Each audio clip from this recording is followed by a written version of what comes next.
Israel's government appears to be heading toward uncertainty after an unprecedented repeat election. Partial results from yesterday's parliamentary election show Prime Minister Benjamin Netanyahu's Likud party and former military chief Benny Gantz's blue and white party in a dead heat. Both parties fell short of a majority in parliament after securing 32 out of the 120 seats in parliament.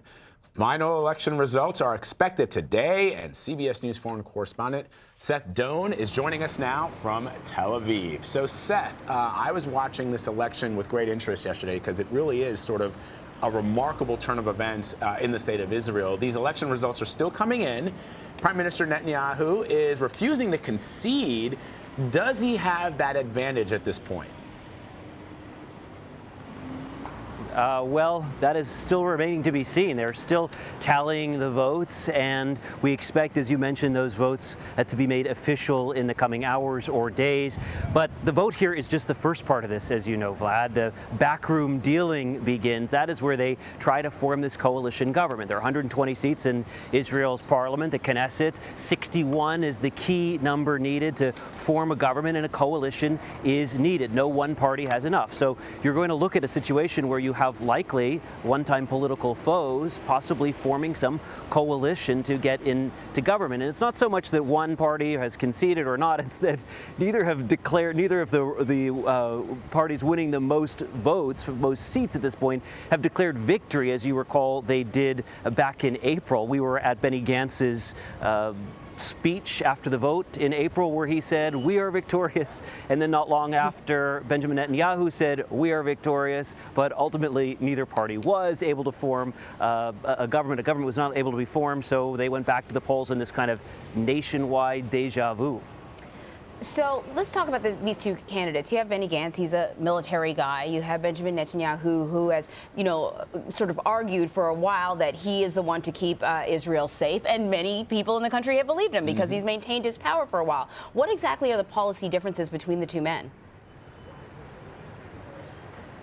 Well, you certainly had Netanyahu campaigning as someone who was a strong leader. You saw around Tel Aviv, really around Israel, these enormous banners. We took some shots from drones to show Netanyahu standing side by side with world leaders, Modi, Putin, and most certainly Trump. So Netanyahu underlined that very close relationship that he had with Trump, and also some of the major policy wins, recognizing the Golan Heights for Israel, moving the U.S. Embassy from Tel Aviv to Jerusalem. That was seen as a huge win for Israelis. So through this entire campaign and through the last one, Netanyahu made this case that really no one can compete on the world stage like I can. But we heard Benny Gantz. We went to an event where he was speaking just before the last election, where he said, listen, I believe that countries are above people, and the relationship between the U.S. and Israel will be just as strong regardless of who the leaders are, and I too would have a good relation with the U.S. You also have to remember, Benny Gantz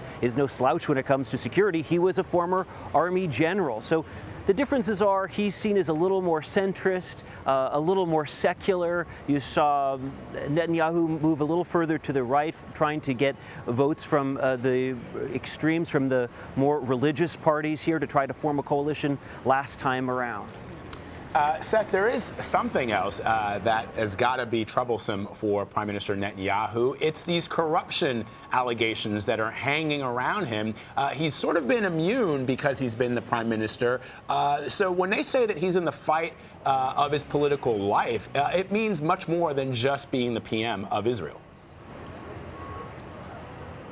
Yeah, this is more than just politics. For him, it's the possibility of possibly avoiding eventual jail time, depending on if they move forward with these charges. There is a hearing set for just about 2 weeks after the election. There's some question whether that could ultimately be delayed, but the next step in this process, a hearing on these corruption charges. There are 3 separate charges is coming, and Netanyahu has been trying to create a parliamentary majority that would allow him some sort of immunity, because he wants to have some protection, and also to change things for the Supreme Court so they can't overrule that parliamentary immunity. So this is a battle, yes, as you say, for his political life, but for more than that personally. All right, Seth Doane in Tel Aviv for us. Seth, thank you very much.